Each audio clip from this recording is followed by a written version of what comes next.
Y hemos estado hablando de la obra del Espíritu Santo en nosotros, y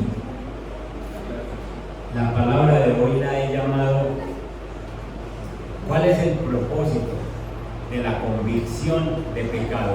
¿Ustedes creen que para qué el Espíritu Santo nos convence de pecado? Para que nos arrepintamos. Buena esa. ¿Cuál otra cree? ¿Para qué el Espíritu Santo nos convence de pecado? Para que busquemos a Dios. Sirve también. Okay. Vamos al capítulo 14, el capítulo 16, y centrémonos en el verso 8. Yo toqué Juan, ¿cuál les había dicho la dirección? Henry, bendiciones. Juan 16, verso 8.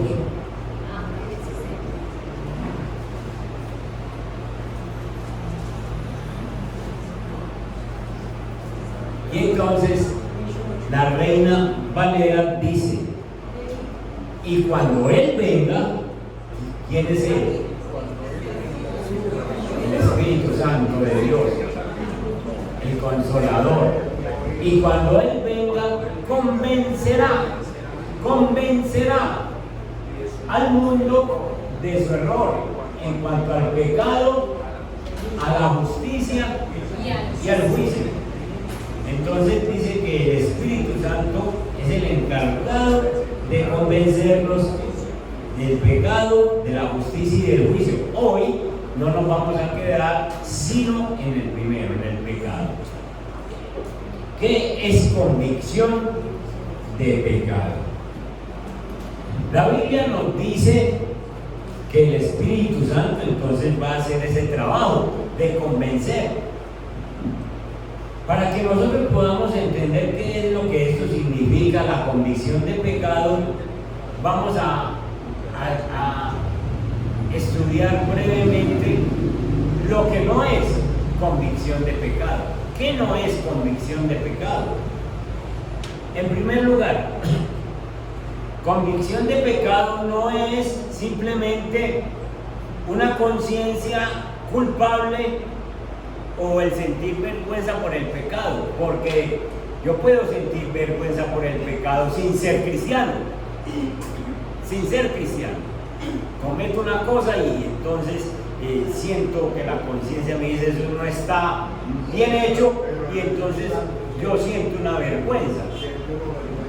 Entonces, el sentir vergüenza no quiere decir que está convencido de pecado, porque allá afuera, de aquí fuera, hay mucha gente que siente vergüenza por lo que hace. Uy, qué vergüenza lo que me vieron hacer, qué vergüenza. Pero eso no quiere decir que estén convencidos. Una vez yo entré a una oficina así de pronto, porque tenía confianza, y entré a la oficina de pronto y la persona, el hombre que estaba ahí, tenía la pantalla de internet mirando pornografía y no alcanzó a apagarla, y era cristiano. ¡Qué vergüenza sintió él con el pastor que entra de una, ¿cierto? Pero no está convencido de pecado. Y así muchas cosas que mucha gente hace y sienten vergüenza, pero no están convencidos de pecado. Entonces, esos sentimientos de vergüenza los sienten todo el mundo. Entonces, en primer lugar, no es el sentimiento de una conciencia culpable. En segundo lugar, la convicción de pecado no es un sentimiento de temor o un presentimiento del castigo divino. Es decir, una persona comete un pecado y entonces dice: uy, Dios me va a castigar. Esos sentimientos también los experimentan todos los que estén afuera. Así nunca hayan leído Biblia, pero sienten que hay un Dios encima y que de alguna manera va a pagar eso. Pero como como no le cobra ahorita, piensa que ya no le va a cobrar. Y entonces esos sentimientos también nos tienen las mentes y los corazones de los pecadores. Simplemente sienten un temor y un presentimiento a que yo voy a ser castigado por eso, pero todavía no es convicción de pecado. Tercero, la convicción de pecado no es el hecho de que yo conozca el bien y el mal, porque entonces hay gente que dicen, yo sé qué es lo bueno, yo sé qué es lo malo. Hasta los niños le dicen a uno, yo sé que eso es malo, yo sé que eso es bueno. Y hay gente que, ya les he dicho en predicaciones anteriores, hay gente que se han creído diositos y entonces eligen qué es pecado y qué no es pecado. De una vez les digo que a nosotros no tenemos el derecho, ninguno de nosotros tenemos la capacidad para decir esto no es pecado o esto sí es pecado. Dios ya dijo en su palabra que es pecado y que no es pecado, y nosotros no podemos inventarnos cosas ahora para decir yo considero que esto no es pecado. Conversaba con una muchachita hace tiempo que me buscó en consejería, una muchachita de 18 años. A los 18 años había tenido 4 novios que eran 4 maridos. Le dije a los 10, pero es que vos estás muy joven. Y me dice, no, es que en mi casa no me dicen nada. Además, eso no es pecado porque en el colegio todo el mundo hace lo mismo. ¿Quién decidió que no era pecado? ¡Ella! Y yo le dije, venga y verá que sí es pecado.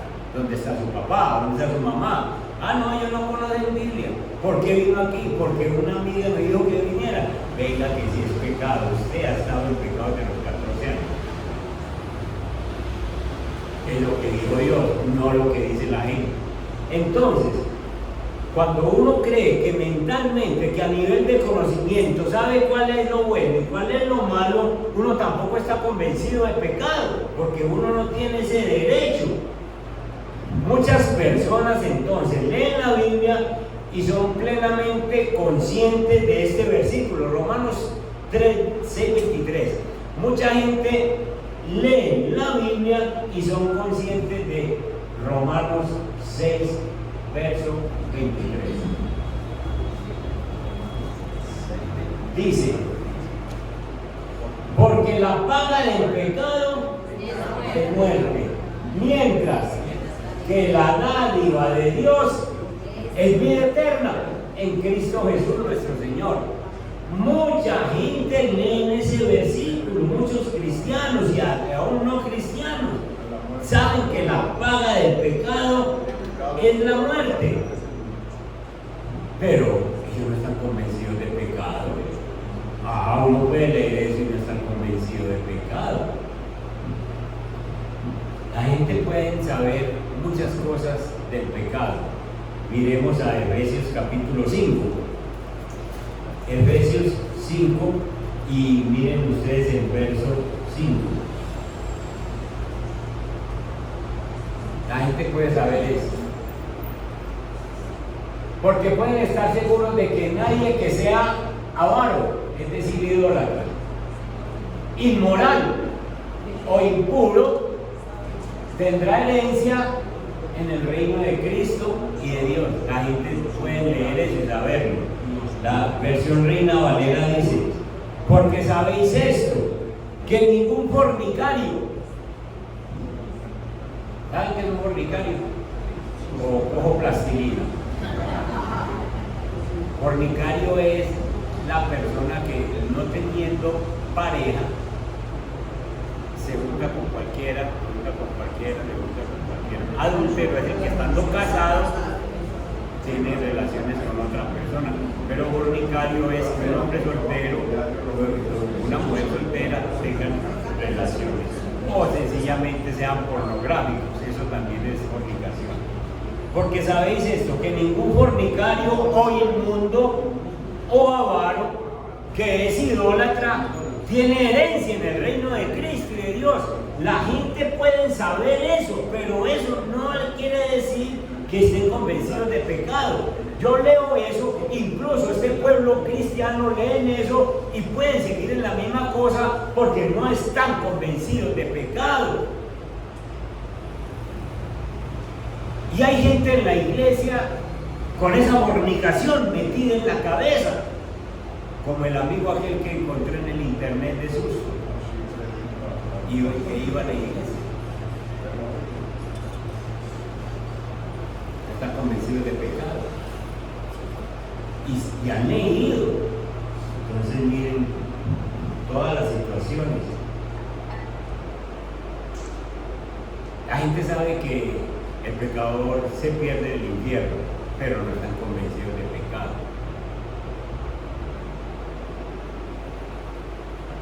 Todas las gentes que se olvidan de Dios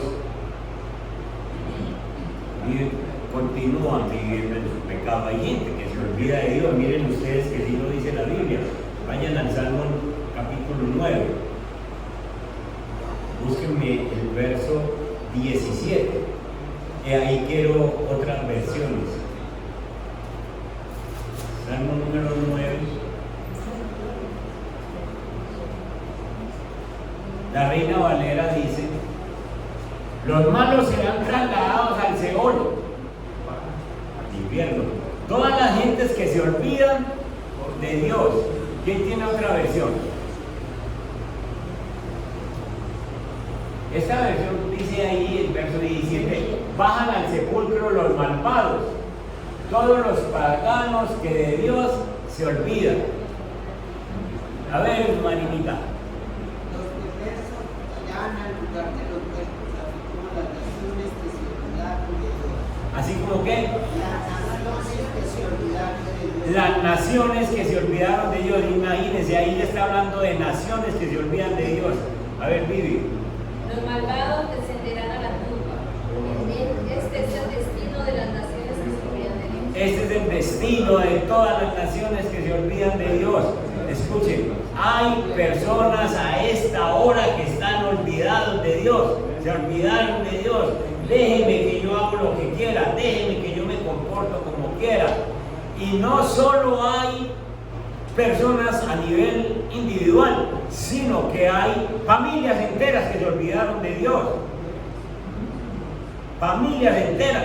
No vaya muy lejos y aquí cerquitito usted encuentra personas que uno tratando con niñitos dice: en su casa oran. No, ¿qué hacer?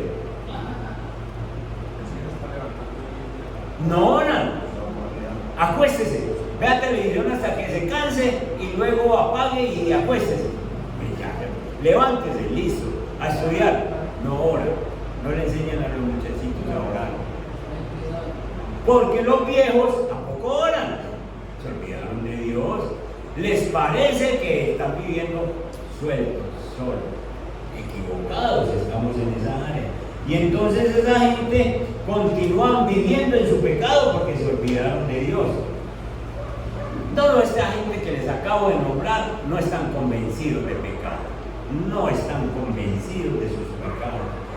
¿Se dan ustedes cuenta el milagro tan poderoso, tan grande que ha hecho el Señor al enviarnos su Espíritu para que nos convenza de pecado? La verdad es que si nosotros no experimentamos una punzada allá dentro de nuestro corazón y diga: fallé contra mi Dios, le estoy fallando a mi Dios, mientras no sienta eso, usted no cambia, usted no se transforma.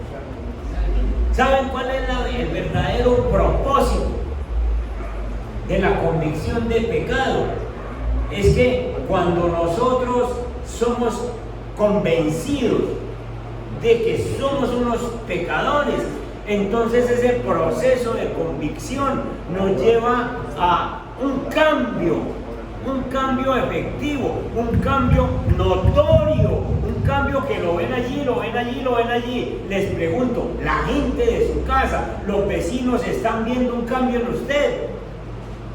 Lo tienen que estar viendo, porque es que usted está convencido de pecado. El que bebía, no bebe más. El que robaba, no roba más. El que fornicaba no fornica más. El adúltero no adultera más. Sencillo. Y eso se nota, hermano. Y eso es convicción de pecado. Es una punzada dentro de uno que dice, yo no puedo seguir con esta vida. Y entonces la persona que es convencida de pecado mejora su carácter. Mejora su carácter de una forma muy notoria. Cuando hay convicción de pecado en la persona se produce primero humildad. Cuando Pablo habla de la humildad, está diciendo que todas las personas que han cometido errores, cuando sencillamente leen la palabra y son convencidos, entonces se tienen que quedar callados porque Dios tiene la razón. Cuando Dios nos juzga de pecado, nos hace sentir de pecado, ¿yo para qué voy a alegar con Él? Si Él es el que tiene la razón y Él me está haciendo sentir adentro que yo soy pecador. Y entonces toda boca se calla, toda boca es cerrada. Y esa convicción deja una huella duradera en la vida de una persona.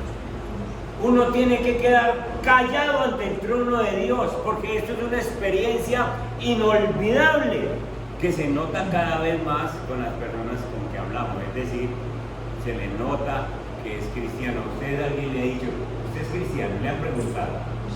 Por la forma en que usted vive. Hermano Marino. Así empezó la iglesia en Nueva York. Así es, con esas palabras. ¿Por qué? Porque le ven la actitud a uno. Un día yo venía del centro y me subí a una buseta de Sabaneta para bajarme allá en la 11. Y entonces el conductor venía lleno y entonces el conductor me dijo, aquí hay un puesto al lado mío, es decir, ahí se critica del motor y eso, que es la... Sí, entonces yo le dije, listo hermano, lléveme.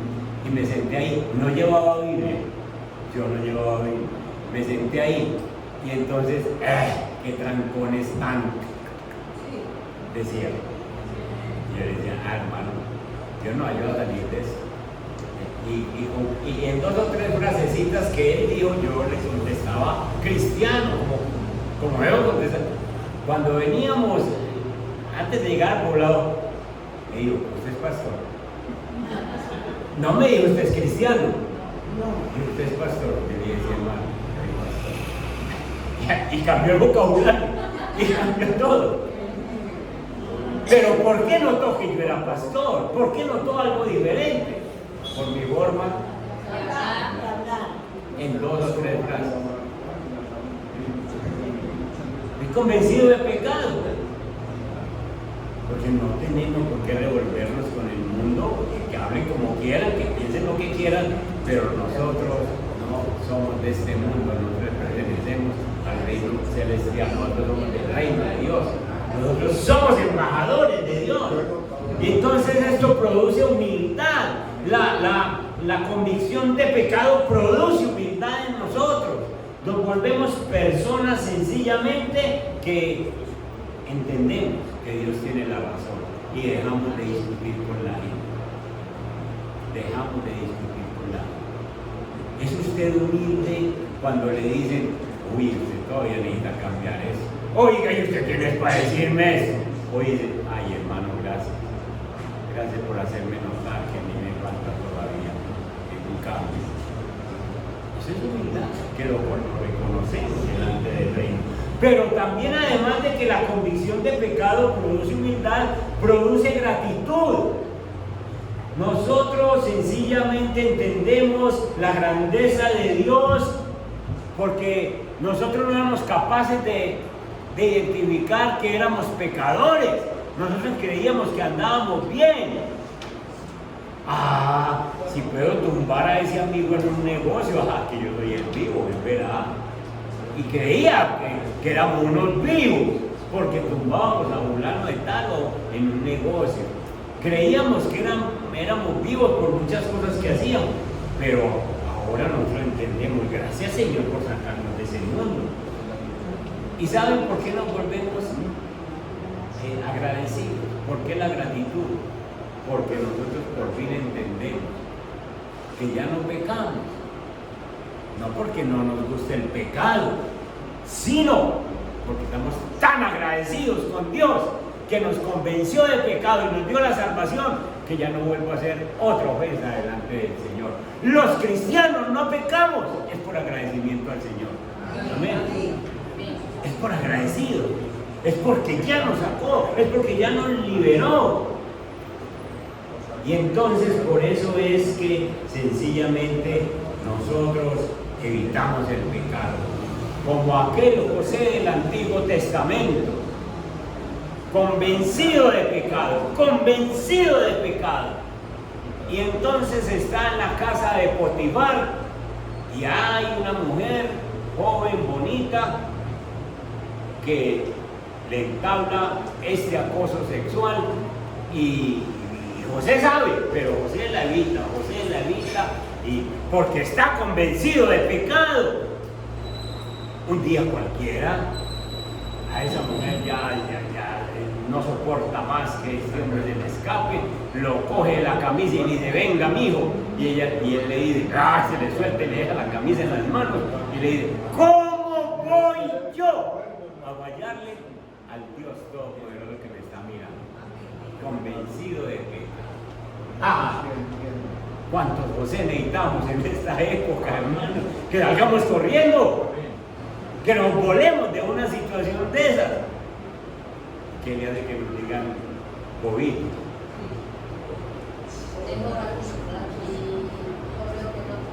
Sí. Entonces, qué milagro tan grande, como el Señor con la convicción de pecado nos produce humildad, porque sabemos que dependemos de Él, y nos produce gratitud. Escúchenme esto, hermano, los hombres y mujeres que han sobresalido en el cristianismo es porque han entendido la gratitud de que han sido perdonados de sus pecados, de que están convencidos de que Dios les ha perdonado esta carga, y de aquí para adelante ya no quieren fallarle al Señor, porque dicen, ¿cómo? Igual que José, ¿cómo le voy a fallar a mi Señor? ¿Cómo le voy a fallar con el trabajo que ha hecho por mí? Gratitud, y por gratitud es que no pecamos. Eso hay que tenerlo en cuenta, porque el pecado es atractivo. Ustedes y yo no lo podemos negar, pero es por agradecimiento a Dios. Entonces, ¿cuál es la auténtica convicción de la cual habla la Biblia? Convicción, entonces, es una palabra que significa convencer a alguien de verdad, acusarlo, sencillamente interrogarlo como un testigo hasta que diga sí, yo soy culpable. Hace 8 días les dije la palabra convicción hace énfasis como en un fiscal que llega y lo coge a uno hasta que le saca la verdad. El Espíritu Santo también actúa como un fiscal que expone el mal, denuncia a toda cosa mala que se haya hecho, y entonces empieza a convencerme de que yo necesito un Salvador. Las personas que no vienen a la iglesia cristiana es porque creen que no necesitan un Salvador. Esas personas que nosotros tenemos en casa, que no quieren venir a la iglesia, creen que no necesitan un Salvador. Ellos creen que no son malos. ¿Sabe qué es lo que dice el Espíritu Santo cuando convence de pecado? Vayan otra vez conmigo a Juan capítulo 16, el verso 8. Ahí nos dice por qué nos convence de pecado y de cuál pecado. El verso 8 dice, y cuando Él venga convencerá al mundo de pecado, de justicia y de juicio. El verso 9 dice, ¿por qué de pecado? En cuanto al pecado, ¿cuál es el pecado más grande que puede existir? No creer. La incredulidad. La incredulidad. El pecado más grande que hay es la incredulidad en Jesús. Mire para su casa y vea cómo está regado ese pecado en su casa y en mi casa. Porque el pecado más grande es no creer en Jesús. Y tenemos personas ahí tan cerquita, que no creen en Jesús. Y dicen, déjeme creer a mí lo mío. Hermano, por cuanto no creen en mí, por cuanto no creen en mí, en el Señor Jesús. Y nosotros estamos tan tranquilos, sabiendo que estas personas están cometiendo el mayor pecado de la humanidad, el mayor pecado que se puede cometer en no creer en Jesús. Y nosotros tenemos que orar. Vea, hombre, yo hay veces que yo no encuentro otras palabras para orar. Cuando me ponen a orar por una persona o cuando oro por mi casa, por personas de mi casa, y lo único que yo digo, Señor, que oro.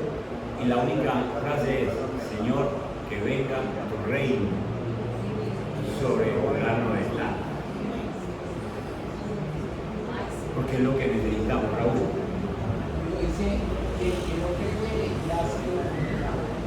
Dice Juan,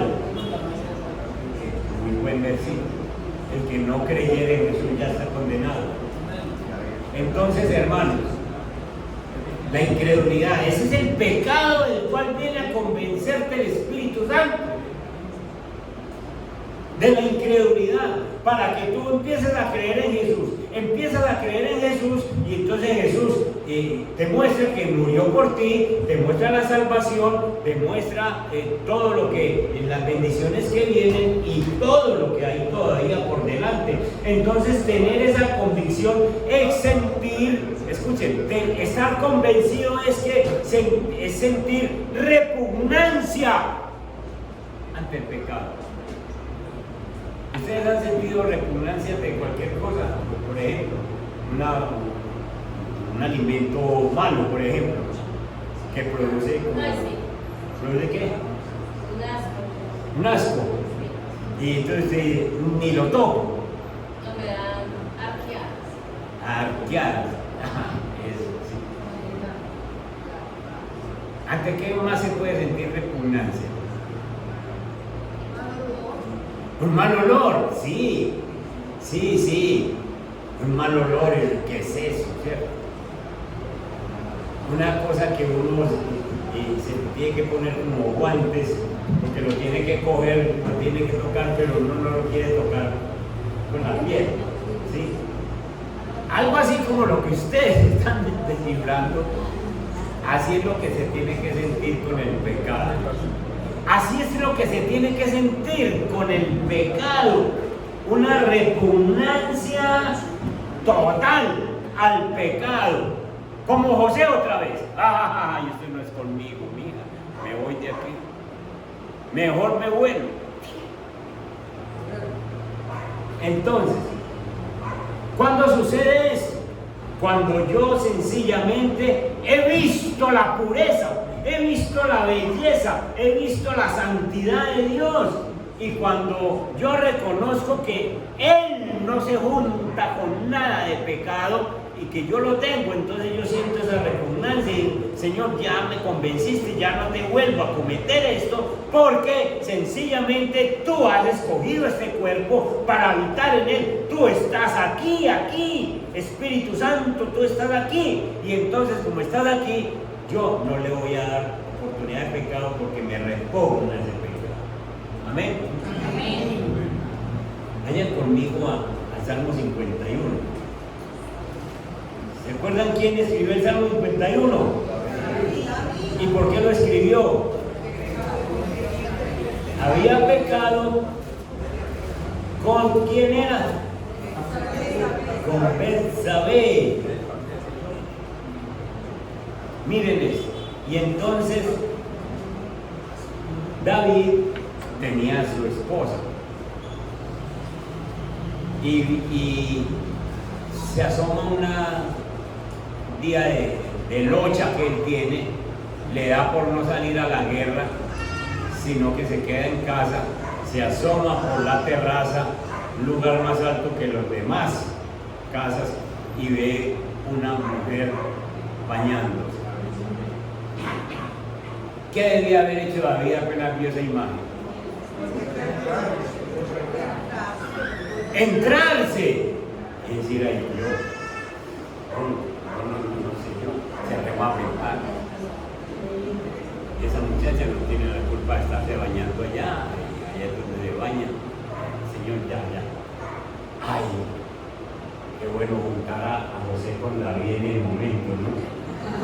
Qué bueno que hubieran estado junticos José del Antiguo y David. Entonces José le hubiera dicho: venga, hombre, ¿cómo le ocurre? Venga, sí, vámonos de ahí. Pero David tiene y no está convencido de pecado. Yo soy el rey. Yo estoy lleno del Espíritu Santo, porque eso que acabo de decir es cierto, porque él lo fue ungido con el Espíritu Santo. Eso es lo que les estoy diciendo, es que uno aún con el Espíritu Santo se puede alejar del pecado si se descuida. Y entonces David llega y cae en el adulterio, deja a esta mujer en embarazo, y enseguida llega el profeta Natán, que hace las veces de espíritu y le dice: venga, que usted pecó conmigo. Y entonces ahí viene el Salmo 51. Ten piedad de mí, oh Dios, conforme a tu misericordia, conforme a la multitud de tus piedades, borra mis rebeliones. Está empezando a sentir repugnancia, está el Espíritu Santo convenciéndolo de pecado.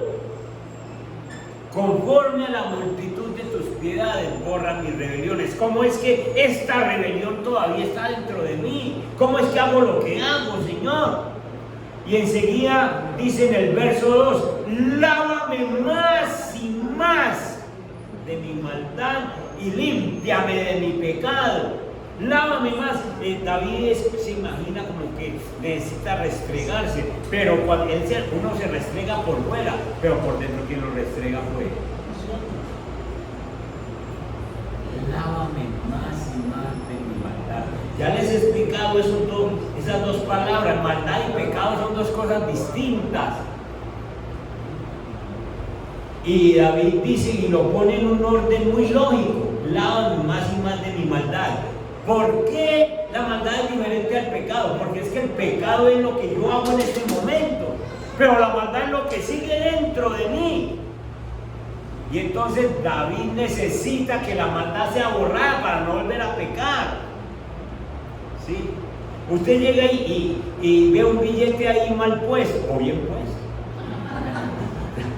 Y usted llega y se hace que no es con usted, le da la vueltecita y lo tapa. Y llega, lo empuña y tal. Y entonces por la noche, esta noche, va a la casa y se va a acostar, y el Espíritu Santo le dice: y te vas a tratar de ignorar, no, oremos. Entonces el Espíritu Santo que usted llegue y le dice: y no vas a confesar lo que hiciste. Entonces, ay, Señor, perdóneme que yo voy con ese billete de 50. Señor, perdóneme.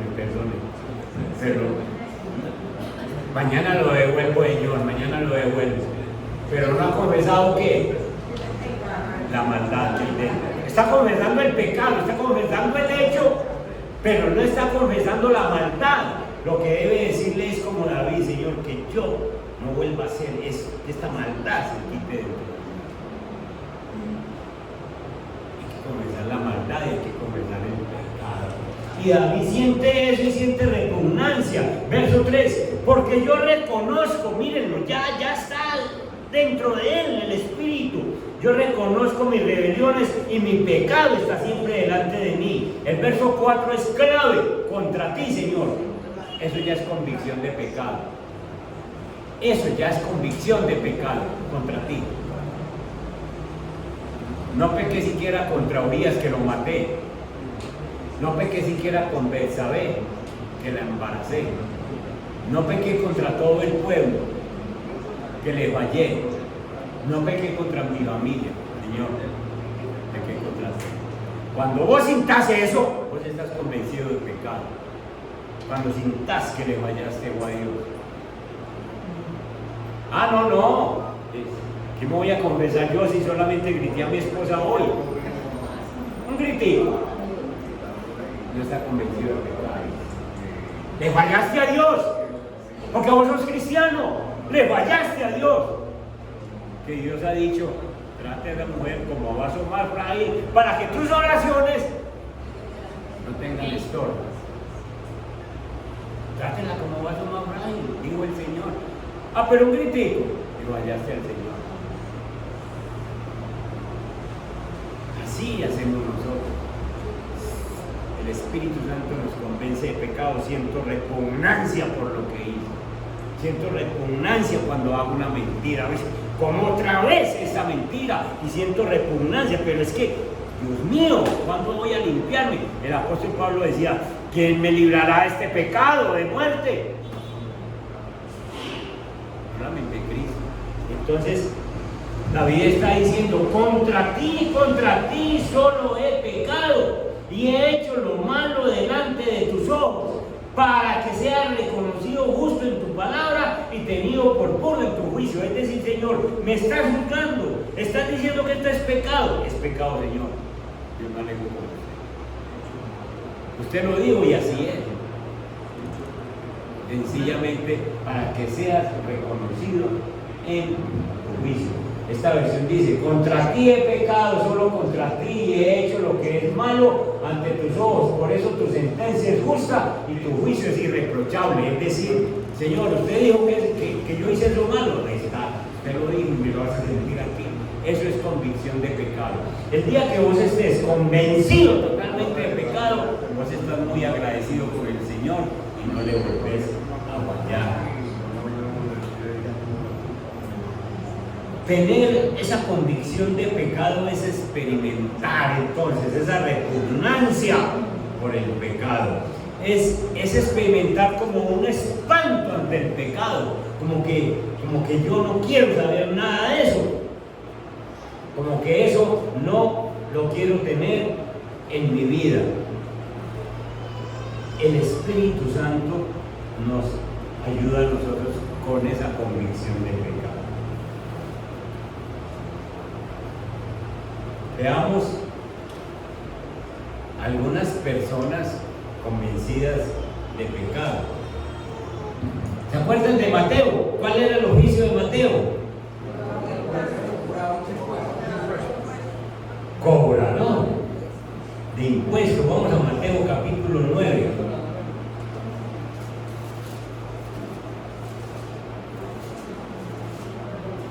El verso 4.